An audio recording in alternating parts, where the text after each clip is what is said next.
The opinions in this podcast are solely those of the creators and do not reflect the opinions of the filmmakers involved. If you are of legal drinking age, feel free to have a drink with us, but please do drink responsibly. You're listening to Cole-astic Cinema. Oh, hi, Mark. I'd like to take his face off. With your host, Fabian Salazar. Comics are fucking crazy. And Cole Butterfield. You should not be okay with animal cruelty. Yeah. Where we talk about movies, most of the time. Come and get your love. So come along for a ride and have fun. Fruitful and tasty. I mean, at least you got like just the one each. That's god. Yeah, we'll just chug them through the pre-show, but Yeah, they're not. I know. I'm not going to be happy about Maybe it. the regular ones were better. I don't know. I just I remember them being better than they are. All I know is the last time I had one was like one of the few like beers available when I was going to like watch a Bees game with my ex-girlfriend. Yeah. And just hating every single fucking second of that because I needed to get drunk or at least to a buzz enough point to where I was okay with hanging out with her coworkers in box seats. Yeah. Coming from a man who's got like no fucking money. I feel like they are kind of like show beers though. Like I remember the only time I really get them or like hanging out was like going to USANA and seeing a show. Like they're fine when you're out on the grass and it's warm and but being here home drinking these, just casually drinking them and not like. Actually, I think I did have something kind of similar to it when I went and saw Book of Mormon. Because that's all they had, and that was fantastic, and it made a lot of sense. But yeah, it does make sense. It's a nice fruity drink. Nice little fruity drink. Watching your fruity fucking show, you fucking fruit. Yeah, it's nice and which I've been called recently. I've been told it's nice and fruitful. Fruitful. Welcome to Cole-astic Cinema. And hey we're guys, here talking about fruity drinks, and today we are watching Guardians of the Galaxy Volume 3. Got good 3. All right. This movie came out in 2023. It was directed and written by James Gunn, which surprises me. I thought he got in trouble. We need to talk about that before we even finish going through the rundown. What happened with that? I don't know.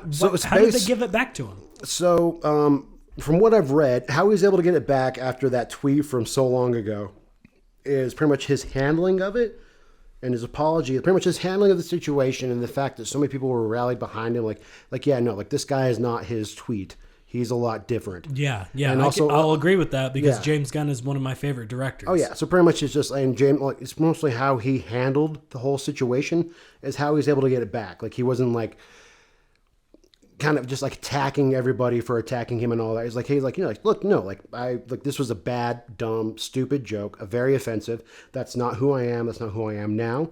And I acknowledge this may like have hurt some people or like he definitely acknowledged it. And then he had the cast behind his back. Like Dave Bautista argued to get out of his contract if they wouldn't have James Gunn back. I remember that. And that's why he wasn't in What If. Yeah. That's why he wasn't in What If. Because he's like, if you guys are going to have James Gunn, I'm not going to do this. This is the kindest man I know.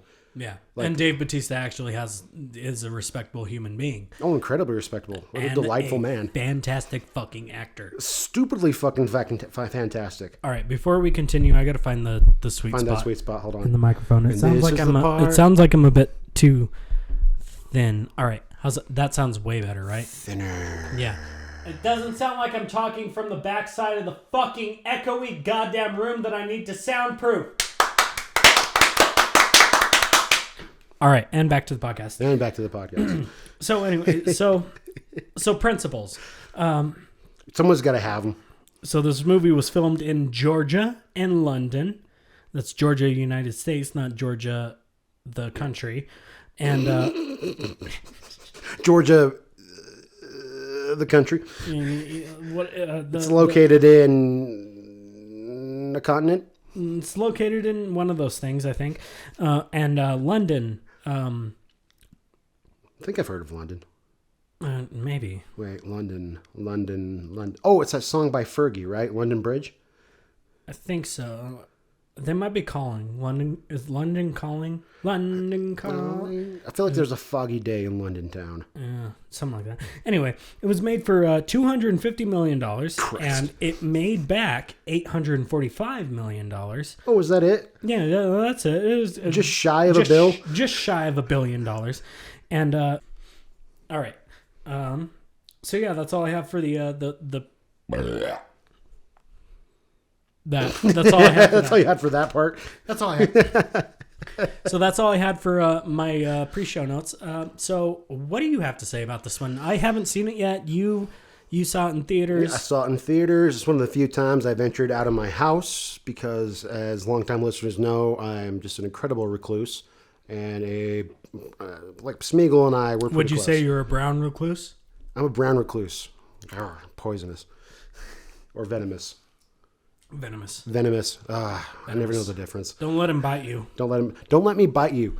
You will be infected, and it will bubble up, and it will not be a good time.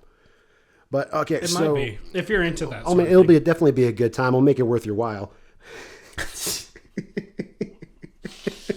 All right.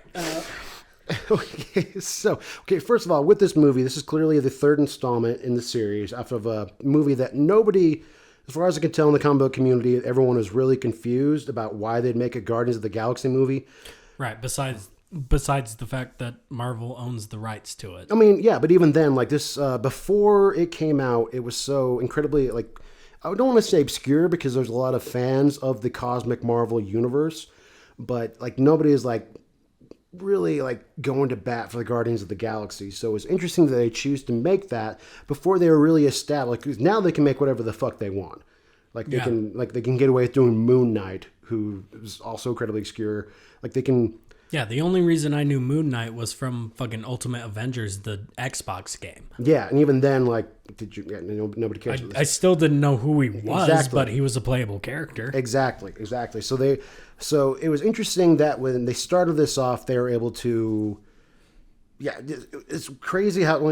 Okay, it was really successful, and you got to give James Gunn credit for that because with how well it was directed, and he does his classic things of like dance numbers in the middle of stuff, music that just hits every fucking beat, but you also know the songs, so you're able to familiarize yourself with it. Yeah. Like, just really, really well done, which is how we were able to get to Volume 3, which is just really kind of insane because the Marvel cosmic landscape, like everyone knows, like the Avengers and the Earth-based heroes, but when it comes to the spacefaring adventures, that's a little bit more like niche. Yeah. When it comes to that, because I mean, which is kind of upsetting because their space operas and their space epics are so good, so well done, bringing just a variety of characters and egos and things like that, where it's really fun to listen to, or really fun to read. But the thought of it being made into a movie pre Guardians of the Galaxy is like I wouldn't have even considered that even happening. So James Gunn's able to do that, and we finally get to Volume 3, where it's kind of paying off a fair amount of things. First of all, the cast is fucking stacked. It's a stacked ass fucking cast. Yeah. Like I was just like, you're looking at fucking film credit, like just looking at the credits, and there's so many amazing people doing this. Also, a lot of James Gunn ties as well, just because when you've been doing it as long as he has connections, he has people he brings in, and it's. I really enjoyed it when I watched it, and something you're gonna realize, and I'm sorry, I'm gonna show you this side of me. I am an easy cry. I'm an easy cry too. Oh yeah, when it comes to a movie, like you just play the right music in the background. Even if I know you're trying to get me to cry, like the entire time, like I was aware what they're trying to get me to do. I'm like, I know what you're doing. Oh my god. Yeah, well, long-time listeners know, like the one movie that got me to cry first was Shutter Island. Oh yeah. And it was my rewatch when his wife turns to ash in his arms. Oh god. Like with that score behind it. I don't know, but it is a classical piece that's been played before. I don't know the name of it. If you know the name of it, put it in the comment section below. Please. But yeah, I could not keep myself from crying. Hang on. We're going to pause this real quick. All right, and we're here with one of our longtime listeners and a good friend of ours. This is Mike, and he has this to say about Guardians of the Galaxy. What's up, brother? It's a good movie. Fun family classic. That's about it. That's very true. It is a very, very fun family classic. So you wanted to come on and be a guest star. I warned Cole about Oh man. the movie you picked, but I didn't tell him what it was. Oh boy. I'm not going to reveal anything, but let's just say we're going to have to go pretty hard for this one. Oh damn. And no matter what, nobody's ready for this film.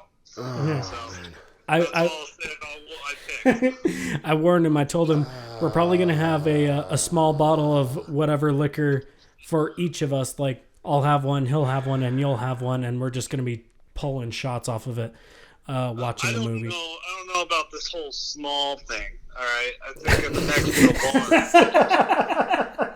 bar. Yeah, that's a very fair point, to be honest. Yeah, well, I mean, Cole laughs now, but he does not know what he's signing himself up for. Oh Yeah. god. It is the movie I requested, and it's going to be one of those episodes that you'll have to tune in for. Oh Yeah. god. So I'll get prepped for that one, and yeah, I I warned him. I was like, dude, like it takes a hard turn. I've only seen this movie once, and yeah, it's a hell of a watch.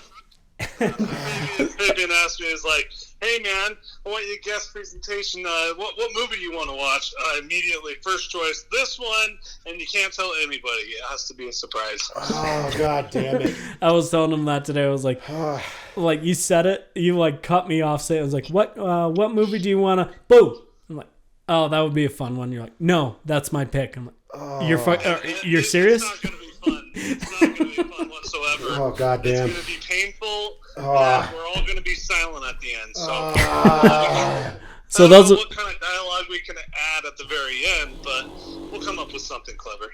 Jesus. What have I done? What have I signed up for?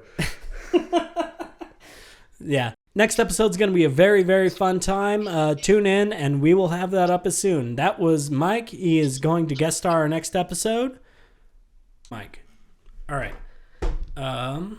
It's a fun guest spot for next week. Oh yeah, nice little tease. Nice little tease. Y'all get used to Getting a bit of a Mike's amazing, smooth, sultry voice. Follow the sultry sounds of my voice. So, what else you got in your notes? Well, see, the biggest problem is when it comes to comic book movies and me being so hyper fixated on comic books. I don't have a lot of notes, mostly just because of how much I know and love and enjoy a lot of the characters. Pretty much the only notes I took was who created the characters and what year. And I've noticed that a lot of them come from Steve Englehart, who is a fantastic comic book artist and comic book writer. Actually, mostly comic book writer, not really an artist. But also these characters, for the most part, these characters are super, super old. Like we've got the main villain, not a spoiler alert, the High Evolutionary, created by Stan Lee and Jack Kirby. Jack Kirby, fucking fantastic. In 1966, like the most recent character is actually Nebula in 1985. And Nebula in the comic books is incredibly fascinating. At one point, she actually wielded the Infinity Gauntlet, and people like lost their shit. Like she took it from Thanos. She got it, and everyone's like, oh no. Like, we were already concerned that Thanos has it. Now Nebula's got it, and she's fucking insane from being tortured by Thanos. But what I liked about doing my research is I went back and looked at a lot of the characters. Like Star-Lord debuted in 1976 by Steve Englehart and Steve Gann. And he was originally done like an old, like, 1940s, 1950s sci-fi space adventurer where he had like just like the one full bodysuit, little helmet, jetpack boots and shit. Really well done, but then had nothing done for like a couple of decades, and then kind of came back as a different character than what we know Peter Quill as now. He was a bit more serious, more like a. I can still see like the influence in his like mask and his mask and everything. Oh yeah, which is shit. definitely awesome. But he was a much different character, a lot more cynical and critical, and very much just a kind of just like a battle-hardened veteran, as opposed to what we get with Chris Pratt. Thank you though. Chris Pratt, who is just very much he's just Andy, but he's yeah. Chris Pratt's gonna Chris Pratt. He's just Let's Chris, be honest. He's Chris Pratt. Pratt's gonna. He's just pretty much just being Andy from Parks and Rec, but in shape. Kevin Hart's gonna Kevin Hart. Kevin Hart's The Rock's gonna rock. Rock's gonna rock. And Chris Pratt's gonna Chris Pratt. Which I'm there for. I'm there for it. I enjoy his personality. As long as they're in a role that's made for that. Yeah, I'm for it. Here for it. It's awesome. See what else? Rocket Raccoon, funny enough, pretty much he's named after a Beatles song called Rocky Raccoon. And they pretty much created a character after that because the creators, which were Bill Mantle and Keith Griffin, in 1976, were Beatles fans, and they pretty much just created even Rocket's history in the comic books is a little bit different, but actually not that different. One of the truer adaptations from the comic books would be Rocket Raccoon when it comes to his cynicism and his kind of mild joking behavior, but you'll find out when you watch the movie. The background really touches in on it and does a really, really good job of paying homage to the comic books when it comes to Rocket Raccoon. All right. Which is really, really cool because I've always considered him he's kind of a side character in the first two movies. Okay. And I have heard that this one's more of like a Rocket origin story. More of a Rocket origin story. And it's really, really, really well done. Like, I like it a lot. Definitely brought me to tears because, I just love crying.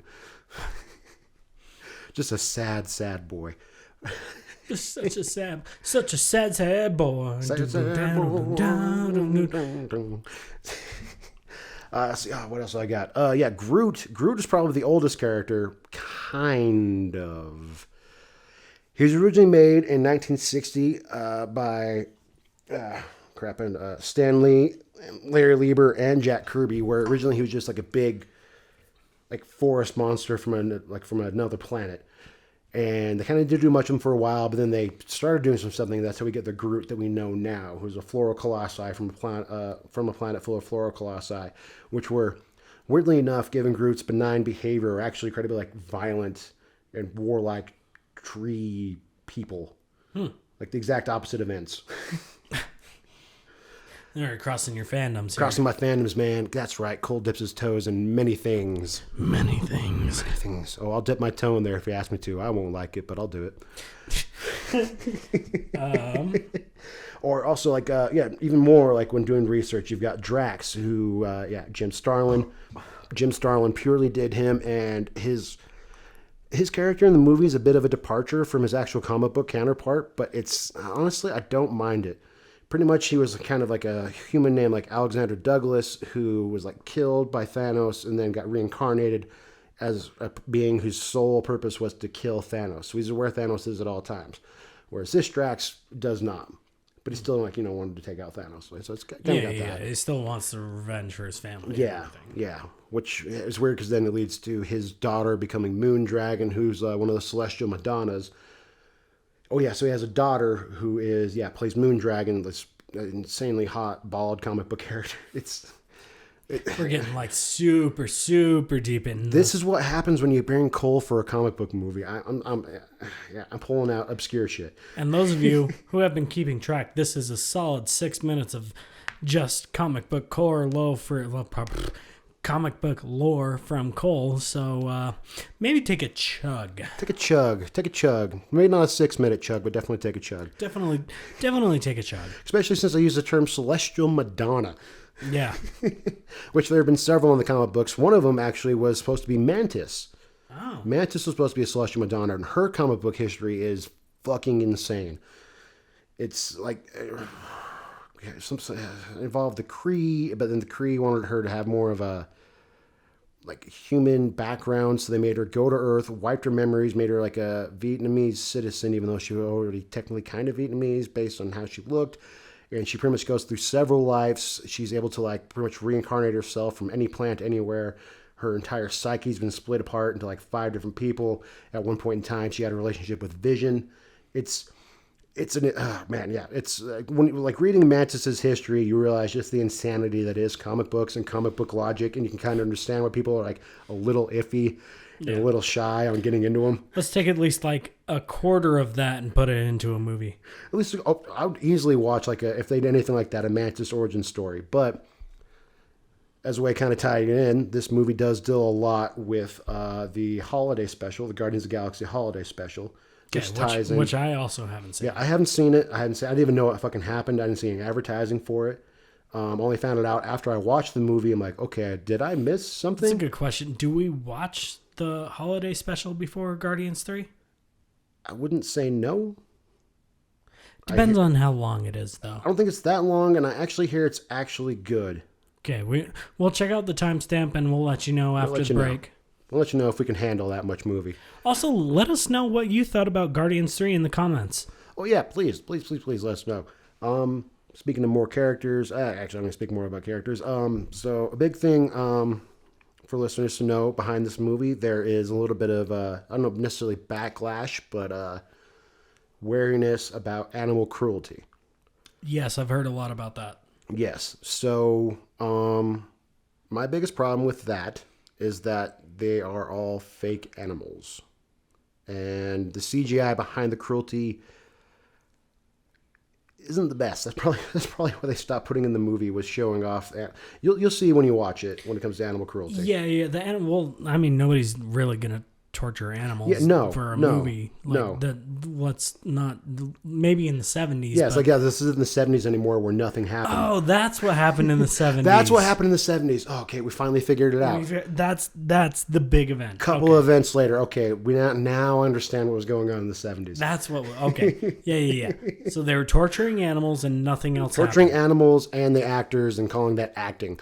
Yeah, that's the only thing that happened in the 70s. Only thing that happened in the 70s. Nothing else ever happened, music or politically wise. So my biggest problem with people like kind of boycotting the movie because of the animal cruelty is it's not real animals, and also it's to show you just how bad this dude is. Yeah, this is how evil he is. Like, I get that. Like, that's his character development. That's his character. Oh, and what's awesome, because with how they portray the High Evolutionary, like, he isn't one of those, like, maybe like sympathetic villains, or like Killmonger. You can kind of get behind Killmonger and Black Panther a little bit. You're like, oh, okay, like, I can kind of see, like, didn't necessarily go about the best way about doing things, but isn't a truly evil dude. No. This guy's just fucking evil. All right. He's just like, this is just an evil, bad dude. And so the animal cruelty, especially when it comes to a man who's experimenting and trying to perfect life as it is, animal cruelty is to be expected. Kind of like a eugenics kind of sort of thing, where it's like, kind of be expected. And my biggest problem, people boycotting it, is like, no, you should feel bad. You should feel bad about animal cruelty. Movies should make you feel. And it's like, if you like go into there and like, well, I did not appreciate how they were doing that. I'm like, good. Yeah. Good. It did its job. You should feel that way. You should not be okay with animal cruelty. Yeah. Leave those animals alone. Stop putting lipstick on bunnies, you weird fucks. That makes me uncomfortable. It should. Good.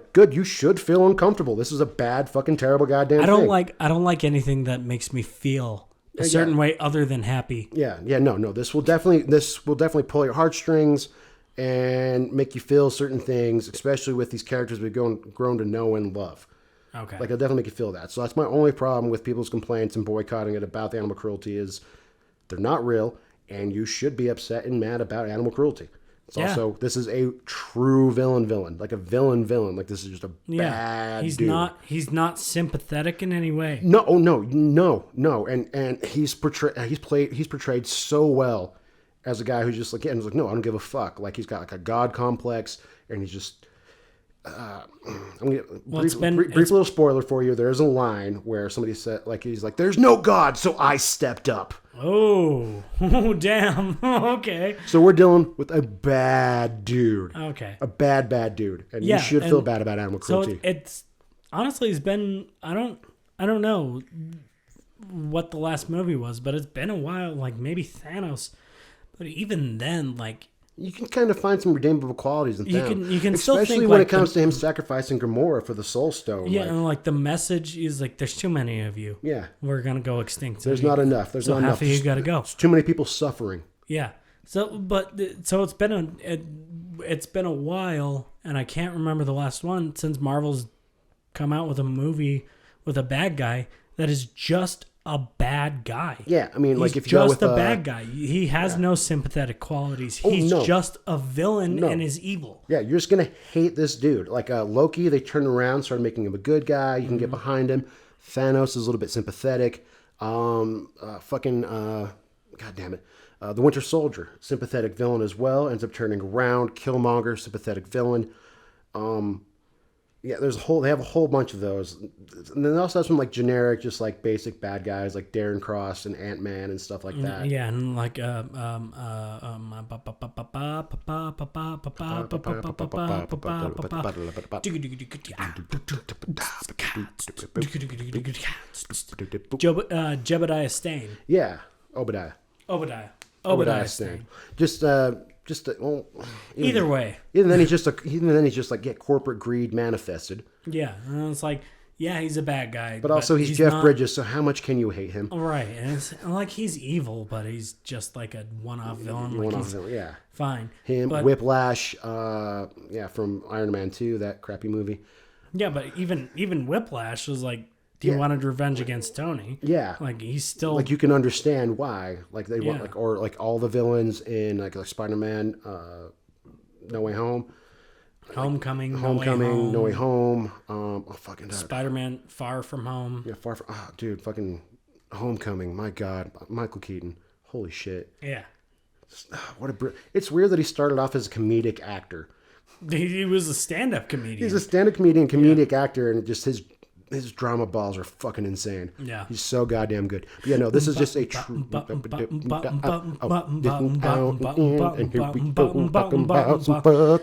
Beetlejuice shout-out. That's shot number 2. Shot number 2 for a Beetlejuice shout-out. Still considering doing that for Halloween. Yeah. I would have to shave my beard, though, and it's getting quite glorious. This is the first year in... honestly, a very long time that I really don't know what to do for Halloween. Yeah, I've got no idea. Because I don't want to cut my hair. I don't want to shave my beard. I don't know either. I'll figure it out. But although Rhett did suggest that the entire back of house. We do owe Rhett. We owe Rhett a shout out. We got to shout out Rhett this episode because he told me about his uncle, who he's a year younger than. Oh, I can do the whole thing. And then he told me about his mom. So we are shouting Rhett out this episode. Rhett, love him to death. As of this recording, he's currently playing at Hopkins solo, doing some looped reggae, doing an amazing job. If you ever find yourselves in Utah with a chance to check out Silent H and the Dub Nectars, I highly recommend it. It's just a good time. Highly recommend it. Chill, awesome goddamn reggae music to where like it's just hard to be in a bad mood or have a bad time whenever he's playing. But he did mention that the entire back of house should dress up as hobbits. If everybody else is doing it, I'll do it. Oh yeah, well, the best part is I don't have to wear shoes. I've already got hobbit feet. I'll glue some hair to my feet, but I'll pull some hair from somewhere else to make them a little bit more hairy. Yeah. But yeah, there's our Rhett shout out. It's another shot for y'all because it's shout out to Rhett. Yep, it is a shout out to Rhett, and that is another shot for those of you who are longtime listeners. And this has been the first half of Cole-astic Cinema. We're going to go watch Guardians of the Galaxy 3, and we're going to let you know how it is. This has been Cole-astic Cinema, and we will see you after the break. Cue the ads! This podcast is brought to you by Hopkins Brewing Company in Salt Lake City, Utah, a low-key brick-lined brew pub serving house-craft brews, tasting flights, and international pub grub for lunch, dinner, and weekend brunch. The staff is incredibly friendly and makes you feel welcome as soon as you walk through the door.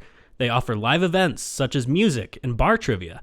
If you're in the mood for great time, great beer, great food, and great friends, check out Hopkins Brewing Company. Today I got to try the Raspberry Goza. It's a very perfect summer beer, and it's just got those right amount of sweet and sour to make your day perfect. Cole, what did you try?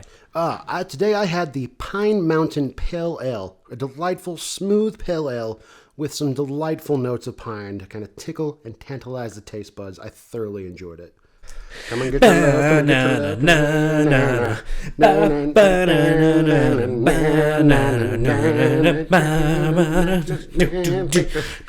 Come and get your love. Come get your love. You fucking bastard. I apologize for nothing. No, don't apologize for nothing. That was... How dehydrated are you from crying? A lot. My head hurts. Ow. It was like multiple times during all of the all of the Rocket backstory. All the Rocket backstory, like, oh, no. Damn it. I'm not going to cry. There go a couple tears. And then, spoilers, when when Lila and Floor and Teefs die, I was like, there go a handful of tears. Oh my god! And then the ending, when they're all celebrating, they all go their separate ways. I was like, I can't. They ended it so well. It was a very, very fun, sad, well very done movie. sad, Very well sad. done movie. Congratulations. That was a very, dude. very. It was a good movie. Probably like the saddest and hardest going Marvel movie done to date. Yeah. Like, oh my god, man. The feels are very hard with that one. Yeah. Man. Right in the goddamn, right in the fucking feels. Yeah. Right. I was right in not the feels. expecting to cry that much, but I cried. As I told you, man, this is a fucking tearjerker. Like, man, like every single beat they get you. They got it.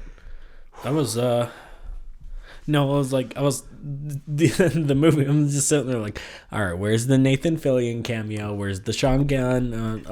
Sean Gunn's gonna be.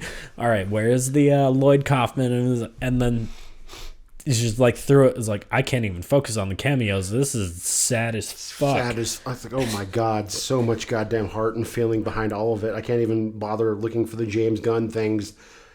Oh my god. Yeah. Oh, man, look when they all give each other names. Yeah. That was wow. I did not expect that movie to make me feel that much. Oh, dude, it brought out all because it feels like you said earlier, like an end of an era. It did, like the ending with the credit and like them wrapping up their stories and going their separate ways. It really did feel like an end of an era, and honestly, it makes sense. It's been almost 10 years since the first Guardians. And, yeah. Man, God, like yeah, I've seen it before, and it's still, it still fucking gets to me. Yeah, it's a very, very powerful movie. If you haven't seen it, please go watch it. It's a very if you've seen the other ones, watch the other Guardians. Otherwise, it won't hit as hard. Yeah, no. But it does. If you're a fan of the franchise, it hits really hard, and it's a good movie. And I'm gonna dive into my notes real quick. Go for it. Let's stop talking about getting hit right in the chest. All right. So, first things first. The Marvel logo. They've tamed it down and also made it a bit more. I like that they make it more. Damn it! There's a word I'm thinking of that I can't think of right now. It's like a. Damn it! More. I guess there's a specific word for it that I can't think of in my mind, but it's more focused on the story that we're about to watch, like like the new Black Panther, how it was a good tribute to Chadwick. Oh my god, and that was amazing. And then so they made this one a big point where it was all Guardians and everything. Made a point about that. Then the next one I have, which is a little bit further down in the movie, is the Drax death fake out, which really pissed me off. Oh, that it did, but I could tell that it did. I was going to be very upset if they killed Drax. I was so well. Oh, goddamn, man. Just so well done. Made you feel for every character. Like you felt like any character could die and that'd be the end of that character. Yeah. And man, it was just so. Oh my god. Like I really enjoy this movie. Yeah, it was good. It was good. I mean, especially when it starts with the opening starting with Creep. Good. But yeah, the opening starting with the acoustic version of Creep. Yeah. Just and focused around Rocket. It was very, very good. Next thing I have down is the practicals. The practical special effects in this movie are bar to none. Oh, that's what I wanted to tell you. So good. I wanted to say while the movie was so it actually has like almost on record the most amount of like practical prosthetic effects. Like they have like over 1,000 people done with practical prosthetics and stuff like that. Like they really went very practical with that, which is probably just like a homage and a hey, here you go to Lloyd Kaufman, since James Gunn is pretty much just built his career off of that. Well, excuse me. Well, no, like James Gunn has been a big part of that, like the practical special effects, but also shout out Lloyd Kaufman. Yes. Shout out Lloyd. God damn it! Stop burping for a fucking second and talking to the goddamn mic. Do I need to pat your back? But no, like the as big as the big film nerd bullshit, I love practicals over special effects. And absolutely. The special effects in there, the CGI special effects, but the CGI in this movie was still very, very well done. I mean, it's so well done that when you just have the interaction between like Lila, Teef's, Floor, and Rocket, like it's all just CGI, but you feel every second of it. Right. And then when you see like young Rocket breaking down over the death of his friends, you fucking feel it. That got me really bad. Oh my god.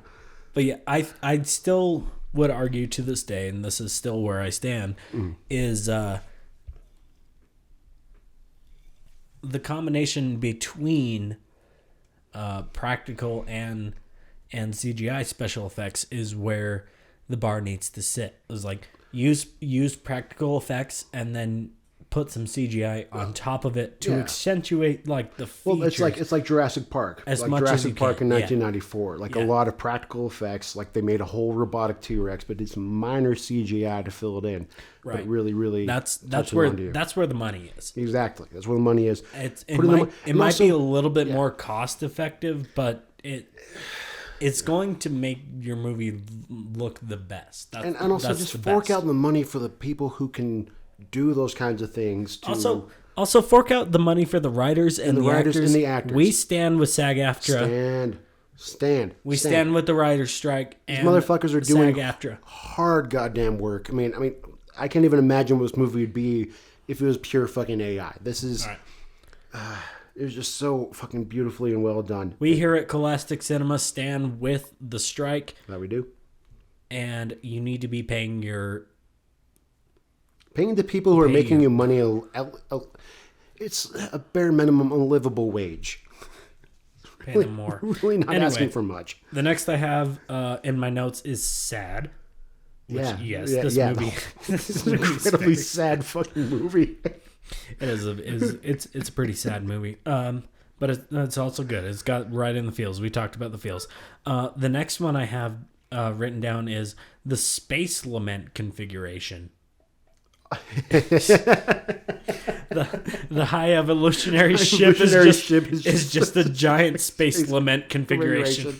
And those of you who don't know what the lament configuration is, that is the puzzle box from Hellraiser. And also just wait, because we'll be doing a very, very, very long podcast of doing Hellraiser Halloween. We have a whole... Oh, this is the first we're going to be able to plug the Hellraiser special. Hellraiser fucking special. We're going to be doing Hellraiser Marathon. Those of you who are listening, we are doing a special Halloween episode where we will be marathoning Hellraiser movies. And I will wait to drop the title, but I will give a little bit away. It is the Hellraiser Halloween Hullabaloo.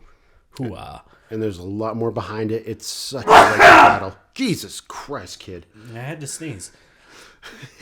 It was a good one.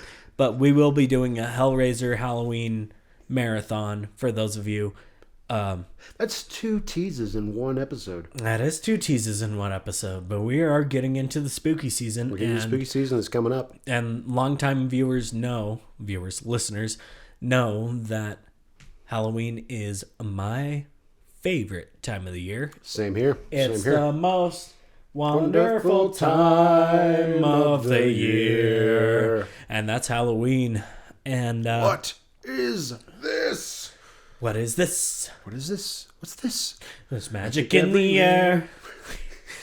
And that's where we're heading to. So getting back to Guardians of the Galaxy.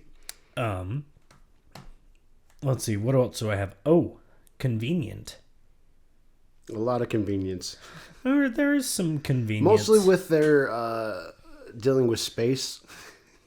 Like people breaking through spaceship windows and everything just being okay. Yeah. Until towards the end where suddenly Peter is out in space and he suddenly starts succumbing to the effects of being in space. I have one written down. It says Tandy Ex Machina. Tandy? I don't know. No, I know I wrote down an Ex Machina for something, but I don't think Tandy was what I meant to write. Oh, Tandy. Let's see. It was after Convenient. There's a Space Lament configuration. Okay. When we were talking about So this is all around like Orgo Corp with that disgusting goddamn fucking corporation where everything's all flashy. It's all like fleshy and gooey. The and whole shit. entire part is incredibly uncomfortable. Yeah. Yeah. Yeah. Convenient. Convenient. What was convenient? I don't remember now. I don't know. But I have Tandy Ex Machina, which I don't remember what that shit was. And then I have Force Repulse. No, that was when the High Evolutionary, they were trying to take over the bridge, and then he just fucking Force Repulse. Repulse. It was Force Repulse took over the entire bridge, killed everybody. Well, luckily they have the IP, so they can actually do that. Yeah. That's true. Disney, not plugging Digny. Not plugging the House of Mouse. Dickney. Yeah. The House of. Yeah. But still. Plug. Okay, so yeah, I had Force Repulse, and then I have Nebula's Ex Machina hand. Oh, so that actually ties to the holiday special. So that is really, that is a gift that. So she kind of lost her arm and got fucked up in Endgame, and then Rocket gives her a vibranium arm from Wakanda, and that's why she's able to do everything, because in the Marvel Cinematic Universe, vibranium is pretty much magic.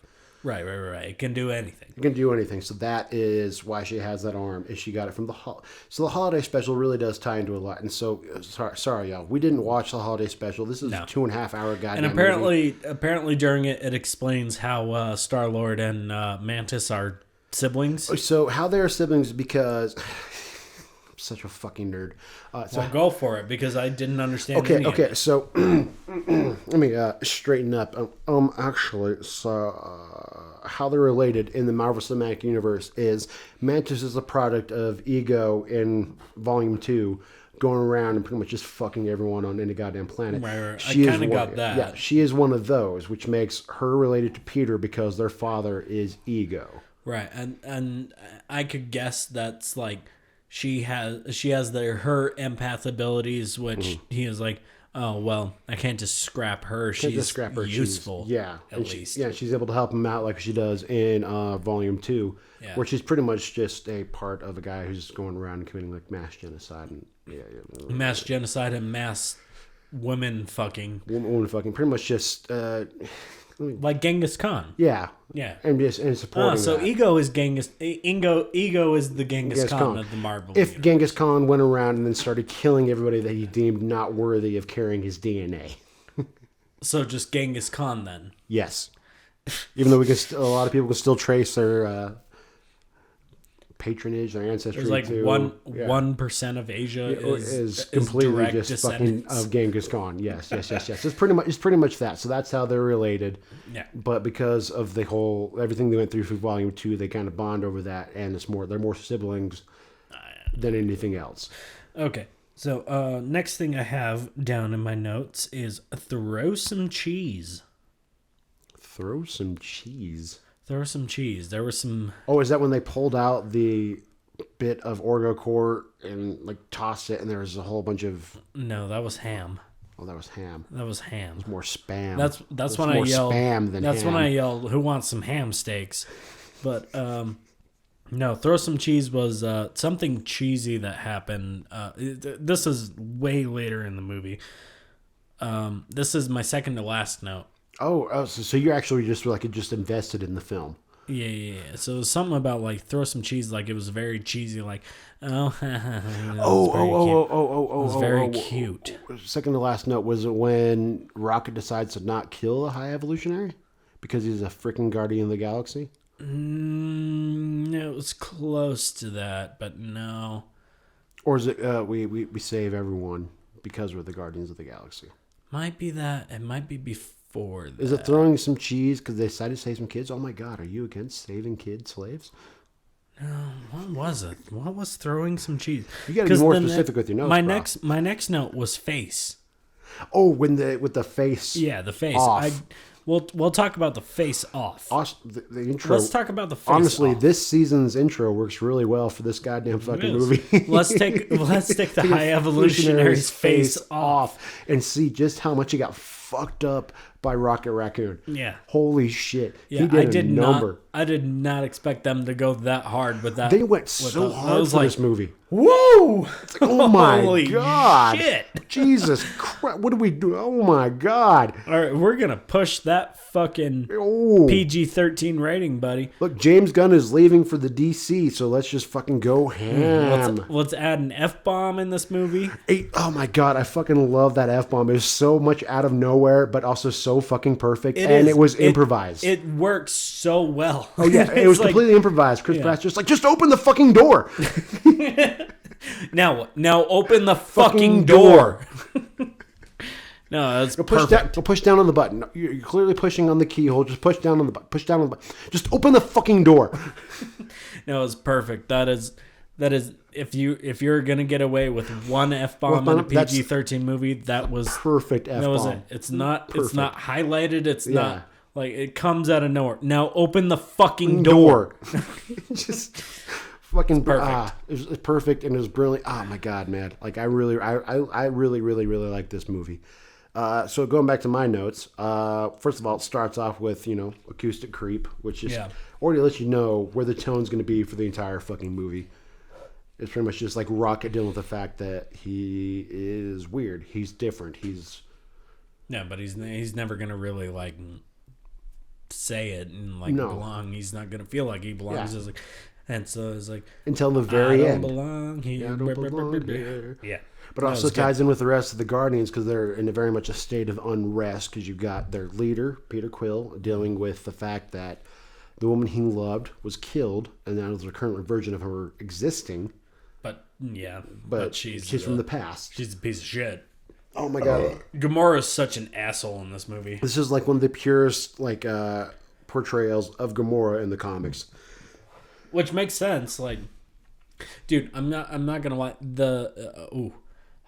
Sorry, I'm gonna skip ahead, but say the unbroken hallway scene shot where they're just going at it. Dude, that unbroken, just like one take while being underscored by Beastie Boys. Yeah, dude, that shit was so much fun. This entire soundtrack just slaps. Let's be honest. This is so much fun. The music drops are beautiful. There's nothing that has made me want to buy the Guardians of the Galaxy game more than that.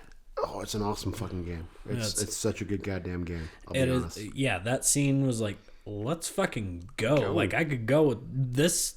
If this is the game, I'd go with that. Yeah, we're just highlighting the Guardians and doing an amazing goddamn job doing that Halloween scene. It is so much fucking fun and just so well done. Okay, so so you had some opinions that you were specifying about Adam Warlock. I did. Maybe that was the cheese. That's probably the cheese. Letting him live. Yeah, that might be the cheese just being like... Everyone deserves a second chance. Yeah, I think that's what it was. Groot. What? Yeah. He says everyone deserves a second chance. Yeah, I think that's what it was. Okay, but... all right, I guess. Well, he's the reason the entire fucking movie gets started. He's the reason why Rocket is dying. It was like, everyone deserves a second chance. No! Even the guy who started this whole fucking goddamn mission. Yes, that's the problem with like the comic Disneyfication of it all. But Adam Warlock actually is an insanely cool character in the comic books. I'd hope so, because he was wasted in this movie. Oh, he's completely wasted in this fucking movie. He's pretty much Space Jesus in the comic books, to where there's like multiple times where he's pretty much crucified. He ends up, oh man, am I really about to do this? Okay, I'm about to do this. So, Adam Warlock, post-Infinity Gauntlet, Infinity War, is going around trying to figure some shit out, and ends up fighting against an evil version of himself, which is him just leaning full into being on a space messiah and starting his own church in space, where he becomes the Magnus, and that would leads them doing to the second Infinity War, because him and Thanos are trying to take control of a cosmic cube in order to make the universe in their image, because he's, oh man, it's, oh god damn it, I can Comics are fucking crazy. I can just feel vaginas in a 5-mile radius just shutting down. Comic books are fucking nuts. Comic books are fucking insane. It's fucking insane. But they really did kind of dirty by Adam Warlock. Yeah, they did. And that's kind of, they set him up as being like the big bad guy of this movie. And I was like, okay. Blah, blah, blah. And then they introduced him playing Heart. And I was like, okay, that's all right. Let's go. If he's all right, sweet. But like in the middle of the fight, I was like, wait, you told me this one's about the High Evolutionary, and then he just fucks off. Oh yeah, he just fucks for off most of the movie. Yeah. I'm like, okay, so they, all right, well, we're not. It's doing because that. They promised Adam Warlock, and they kind of had to deliver at some point. He had to be in this. He had to be in this movie because to some degree they teased him, and also, well, that's the problem is because god damn it. Adam Warlock plays such a pivotal role when it comes to like the Infinity Gems and the Infinity Gauntlet. But they couldn't introduce him during the Infinity War and all that because he was barely realized as a character. That would have been too much.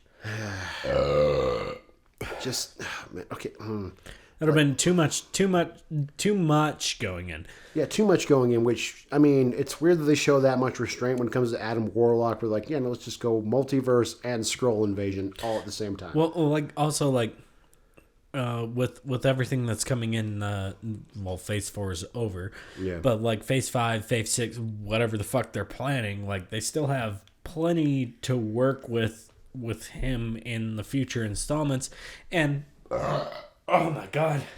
Well, it's just hard with his portrayal in this movie to make him be Space Jesus, which what he is in the movie is, or not movie, in the comic books is Space Jesus. Oh, he's Space Jesus. Oh yeah, he's pretty much just pretty much the guy who just fixes everything. Just by existing and just having, like, he's got like massive cosmic awareness, like he's light, fast, and I'm gonna derail this conversation real quick. Let's take a hard turn. Well, let's take a hard turn. We had a very, very fun we had a very, very fun time watching Guardians of the Galaxy 3. Oh yes. But here is my question, Burkle. All right. Regarding the next phase of Marvel. Is Doctor Doom that important? Okay. All right. So we're finally getting to it. All right. Now we can finally talk about. I've asked him several times off mic, to which I told him never give me a response unless we're on mic.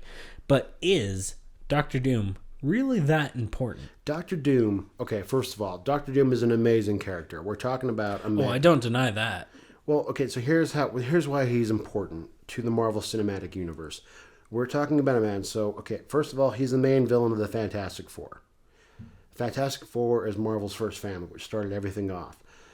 Yeah, that's cool, great, and wonderful, whatever, but Doctor Doom is, in the comic books, several times he's teased as if he actually gets control of the world like he wants to, he will make a utopia. He is a weirdly angry, evil, but benevolent ruler. He's all about taking care of the people, but he still is always looking for power. So how he's going to be important to the MCU is he's going to be the one that starts Secret Wars. Secret Wars involves an incursion of multiple Earths colliding into each other because it's big. Oh man, okay, Jesus Christ. I know it's a lot. I want you to give me like the cliff notes. Cliff notes. Not Cliff notes of not Secret like Wars. cliff notes of big, crazy intergalactic shits. It's not even intergalactic, so it's actually that's what makes them really awesome. It's actually not even intergalactic. So it starts off with an intergalactic thing of okay. Okay. So the Celestials, if you watch the Eternals, are like these big, giant, godlike beings. At one point in time, they had a civil war against each other, deciding whether or not the universe should just be how their creation, or should it be free to just evolve the way it is and have things just go the way they are. Kind of just like, hey, we started this, let's see where this goes. And because they had a civil war over that, and the leftover Celestials decided to create a backup plan, a way of stopping them should they ever go mad, and that's where you get the Beyonders. Well, the Beyonders, after so long, kind of just like get bored, get tired, realize they get a multiverse of shit, and start going around killing cosmic and celestial entities, which is what starts the breakdown of the multiverse, starting like Earths colliding. And because of that, you end up having the Ultimate Marvel Universe from the Ultimate Comics being on a collision course with the main Marvel Universe. So what Doctor Doom does, and what makes him so important for the MCU going forward, is he realizes it's all tied to the Molecule Man, who is an old school Fantastic Four.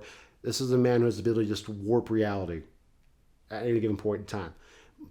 But what he actually is, he's like a linchpin in every single like multiverse. He goes through the same thing every single time. The Molecule Man exists exactly the way he is in every single universe. Dr. Doom realizes this, and him and the Molecule Man Onrys and Doctor Strange devise a plan to absorb the last remaining like energy of the Molecule Man as everything's like breaking down. He absorbs the energy and becomes God King Doom, and creates just one solid planet, one solid universe, which is called Battle World after Secret Wars. And what's really important about that is he realizes that he's just incredibly vain and self-centered, and he ends up like surrendering their power to Reed Richards, who starts the universe over again. Franklin Richards, it's a whole thing. But what Doctor Doom is important for is Doctor Doom is he's like the smartest. Like he bounces between being the smartest man with him, Reed Richards, and Valerie Richards, the daughter of Reed Richards, between being like the smartest people on the planet. And he just understands everything. He's always one step ahead. And the best part about Doctor Doom is just his monologues. He can monologue like no villain fucking can. He'll just break you down. He's smarter than you. He knows you're smarter. He's smarter than you.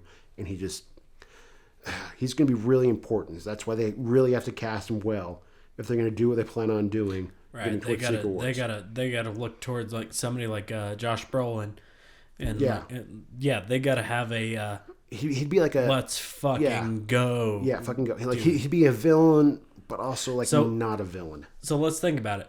Who casting Doctor Doom? Ooh. Well, if we're thinking about John Krasinski let's think. So John Krasinski is Mr. Fantastic. Is Reed Richards. So we're going along that line. Okay, so we're going John Krasinski. Mid-40s. So the antithesis to him, I guess, would be Dwight Schrute. Ew, no. Yeah, no. Give me Rainn Wilson as Dr. Doom. I have electrical powers, and they are the best. And you cannot deny this, because you are wrong. Beats, Bears, battling Mr. Fantastic. God. For those of you listening, that was the can dropping in the background. That's another shot. You're welcome. That is another shot. God damn it. I honestly don't know who to cast as Doctor Doom. I don't either. Christoph Waltz. Has he been in there yet? So I'm going to take down the Fantastic Four. The Fantastic Four. Oh, how fun. No, I'm going to electrocute you, and you are going to accept it. My face has been scarred. I'm going to take all of you down. I'm sorry, Christoph. I know you're a listener. I'm sorry about that. Big respect for Much Christoph respect for you, Waltz. and I apologize for that impression. I'm no Taron Killen. No, it's a big respect for Christoph Waltz. All right, let's keep thinking here. That's goddamn. That's a hard. This is going to be the rest of the episode, so if you do not... If you guys want to hear about us talking about Guardians of the Galaxy 3, we're not going to do that. We're just going to be trying to cast Doctor Doom. We already finished our summary of Guardians of the Galaxy 3. It was a great movie and it made me cry. It's sad. It's amazing. It's fun. Had Judy Greer for no goddamn reason. Right. And it was a great movie. I highly recommend it. But if you want to stick around, we are going to continue and try and cast Doctor Doom.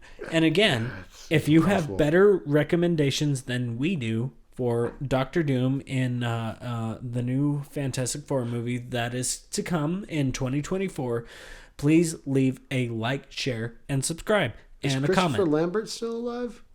Oh my God. I am Doctor Doom. I am Doctor Doom. There can be only one. I am the ruler over Latveria, and you cannot judge my power, Reed Richards. I would watch that. I'd watch the shit out of that, honestly. That would be fucking awesome. Serious stakes, not jokes. I want to say Chris Rock next. I already know who they casted. Oh, who? Adam Driver. Don't kill don't let the past die, or just kill it. I'm Doctor Doom. I am Doctor Doom. I'm right here at all times. Which he is a good actor. He is. He's a stupid good actor. I love Adam Driver, but honestly, I'm going to say that's probably who they casted for. But Dr. also, Doom. you're already Kylo Ren, man. Fuck. I guess it makes him a Disney property. Yep.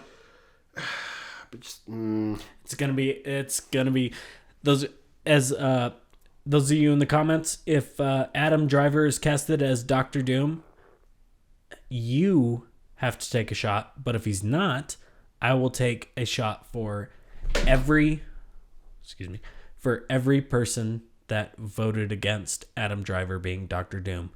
Samesies. And I dare you guys to see me black out after that, because I can fucking take it. We'll take it. We'll record it. We'll record each shot and we'll post it as an episode. Somebody said this. Under Adam Driver did not get Doctor Doom, but I'm fair. I think that's an okay casting. I'll be honest. That's an okay casting. I'd be fine with that. He's a great actor, he's intimidating. Like his bits as Kylo Ren, he actually when they gave him something to work with, he was great. Yeah. So I honestly would be fine with Adam Driver being Doctor Doom. So let us know. So we got Idris. Idris is our number one. Number one. Walter Skarsgård is our number two. And the most likely pick, the safest pick is Adam Driver.